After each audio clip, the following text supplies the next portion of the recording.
I'm Julie Neira, and this is Veteran Businesses of the Lowcountry. Today I am with Erich Caudell, the owner of Rampant Lion Pipes Tobacco. And we're here today to learn a little bit about his business. First question I have for you is, how long have you been in business? I've been in business for about 5 months now. Okay. And how has business been? It's been going pretty good. Yep. For 5 months, you know, people still getting my name out. People still coming by. Wonderful. Checking it out. And so the word is spreading. Yep. The word is definitely spreading. Yeah. Tell me how you came upon this location. So the property owner, Craig Green, he runs Jedburgh Junction. It's kind of like a little venue type thing, but he's one of my best customers. And I met him when I was working at a different store.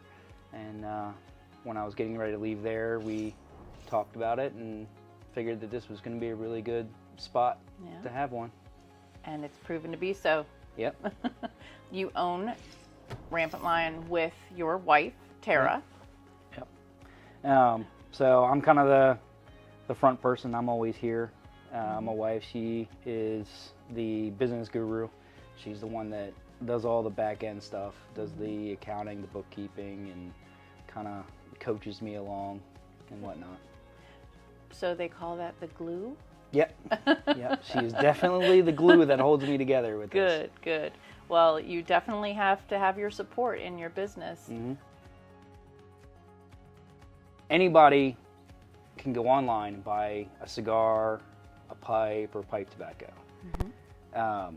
What I do here is I'm selling an experience. You know, if somebody comes here to buy a cigar, I want them to experience and really enjoy what they've picked. I do a lot of different things to help with that experience, as far as I do my own pipe carving and that kind of stuff. And with my 15 years of experience with cigars and pipe tobacco, you know, I kind of try to pick out and weed out and have the really good ones. So a lot of my really good ones are small boutique brands that people probably haven't heard of or ever tried before, but variety is the spice of life. Absolutely. What I like is that, yes, you are a big supporter of small businesses. It is good to feed the big companies, but it's always nice to feed the boutique, and also they offer something different that the bigger companies offer.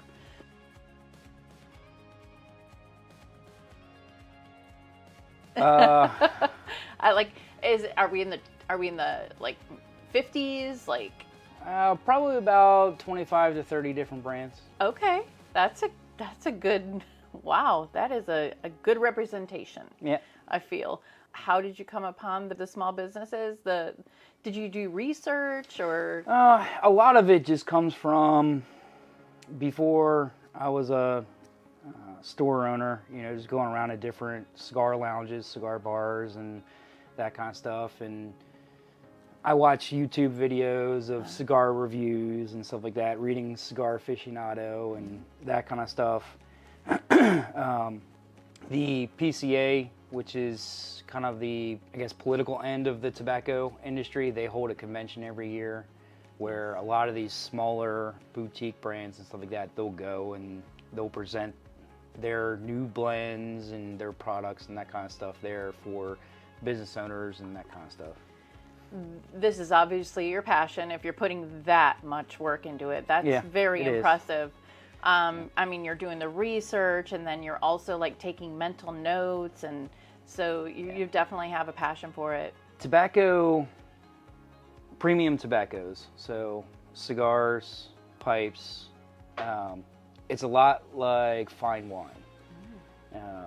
The tobacco plants, just like grape plants, they pick up the different flavors and the different nuance, palettes and stuff like that from the different regions that they're grown in and everything. So it's a lot more, there's a lot more to it than I'd probably say about 70% of the industry really, or people who enjoy them, really understand.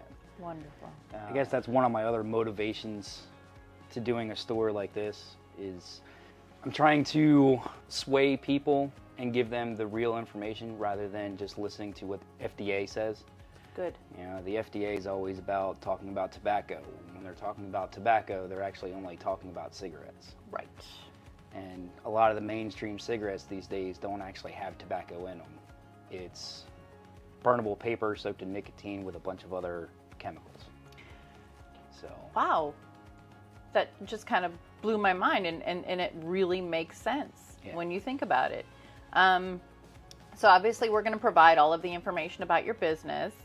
You are on social media. Yeah, I have, it's the Rampant Lion Pipes SC for both Facebook and Instagram. And do you have quite a few followers on there? Yeah, it's growing pretty much every day, but I have, about 300 Facebook followers and close to about 200 Instagram followers. So. Great. So I want to know, you said you carve your own pipes. I do, yeah.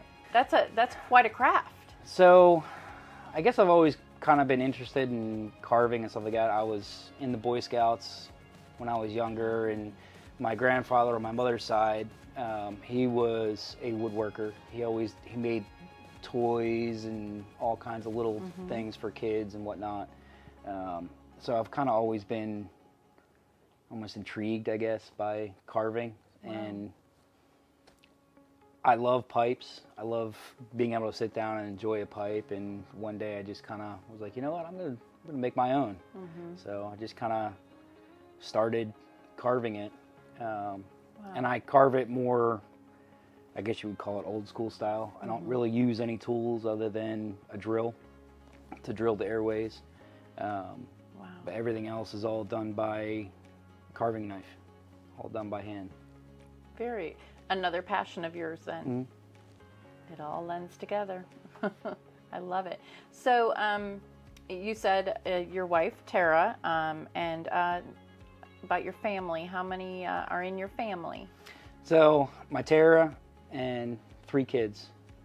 3 children? 13, 8, and 4. Wow. It's a little bit of a gap. Yep. So you live in Summerville, I assume? Or? Yep, live in Summerville. Live over by Dorchester Road. Okay, good. Wonderful. So, I mean, you're in your area, and Summerville is growing rampantly. Haha, just funny. It just kind of lent to that. Sorry. Yeah, that's good. But it is growing exponentially.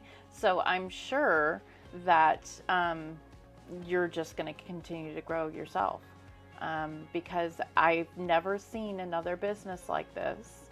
So you're definitely setting the pace. I try.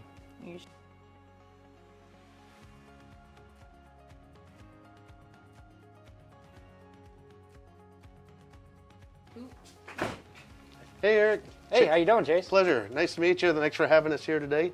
Yeah. We really appreciate you letting us come out and support local veteran businesses. And thank you again.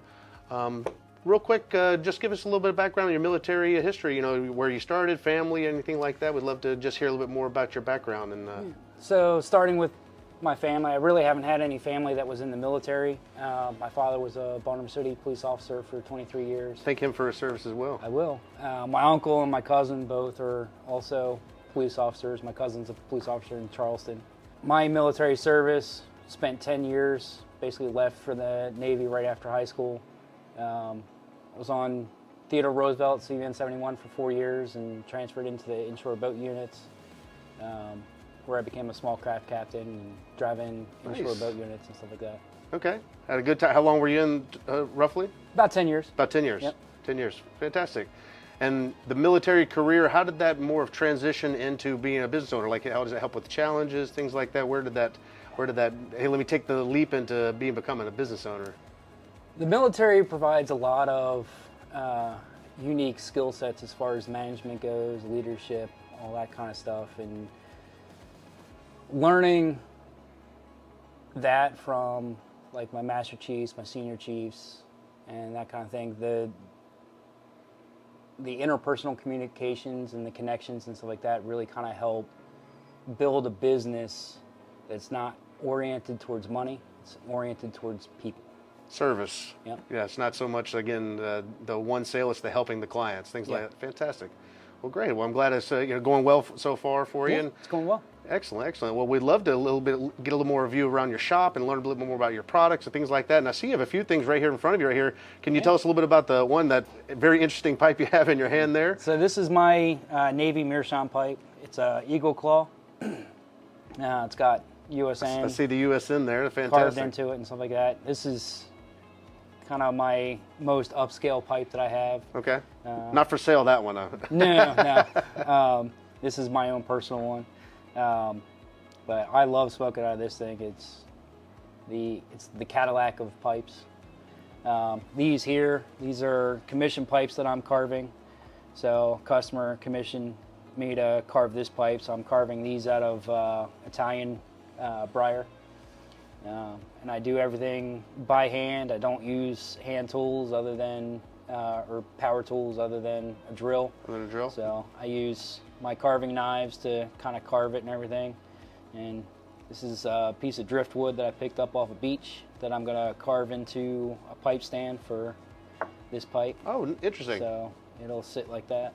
And you said you do that commission, so if somebody's wanting this is specific already for somebody. Yeah, this one's specific for somebody. I'm working on a couple carvings, these right here, that are just going to be put up for sale. Okay. They're going to be small little pocket pipes. Interesting, interesting. Well, again, I'd love to see a little bit more about your shop and Yeah, absolutely. kind of show us around a little bit. Yeah. So my wife Tara, she on the side kind of hand carves cigar boxes. She did this one specifically for me, and she does other types of boxes. She carved a memorial box for a customer of mine. Her grandfather smoked pipes a lot and had passed away, so she wanted a box to kind of keep all of his pipe stuff in. So my wife hand carved one with a tree and a sunset and everything else like that. Is it something that she's going to continue to do? Is it there's going to be a display case of them, or is it something that? Yeah, I'm going to be putting them up on the wall as she finishes some other ones, and she'll do commission style. That's wonderful. Very cool. Thank you for sharing. Yeah, and my sister-in-law, she does hand paintings and that kind of stuff, knick-knack arts. All the paintings that were in the lounge and everything like that were all hand done by her. So. You're a big supporter of other businesses, for sure. Yes, I am.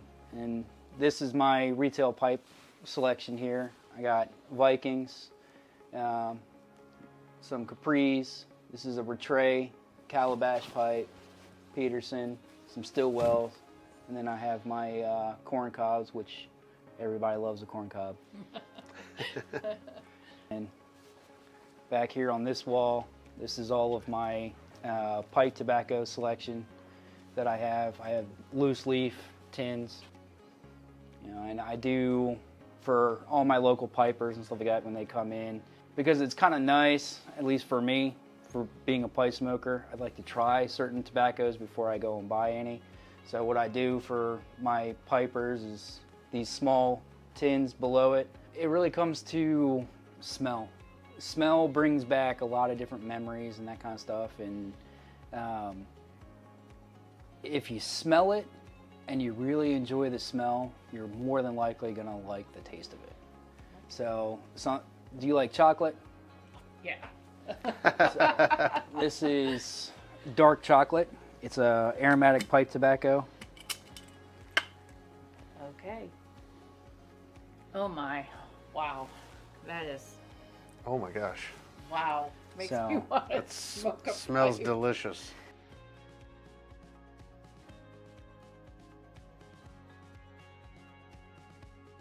So I hold what I call pipe 101 classes. Oh, fantastic. And I hold like cigar 101 classes and stuff. Actually, yesterday I had a group of 25 people in here, and they were partaking in my cigar 101 class. Learning something new every Yeah. day. Well, fantastic. That's great. My walk-in humidor, it's about 200 square feet. And this is all climate controlled, humidity controlled, keeps all the cigars fresh and tasting the way they're meant to be tasted. And I'm a big proponent of small business, so I have my McAuliffe line, which is basically a small boutique brand. So, talking about small businesses, it's now our time to shout out a local civilian-owned business. So, can you share who yours? So, mine would be the Gifted Owls. She's a local like graphic artist here in Summerville. She's done she's done my business cards. She's taken my hand-done logo from my sister-in-law and she's made it into a vector file. She did my front door. She's done all my signage out on the front road, all that kind of stuff. That's wonderful. Thank you for sharing. Speaking of your logo, Mm-hmm. why the lion? Where does this derive from? So my family, on my mom's side, is from Scotland. I still have a lot of family that live over in Scotland, over at Carnoustie, Dundee. And the Rampant Lion, if you look at the flag that I actually have hanging up on the door out there, it's the yellow with the red lion in it. That's the Scottish flag. That lion in there is called the Rampant Lion. So kind of going back to heritage roots and everything else like that, and decided to name it the Rampant Lion. I love it. It's a great brand. Thank you so much for joining us today. We appreciate Thank you for coming. sharing. Thank you. Appreciate it. Thank you. Thank you for your service. Thank you My so pleasure. much for your service to our community, for providing such an amazing selection. My pleasure. We thank you.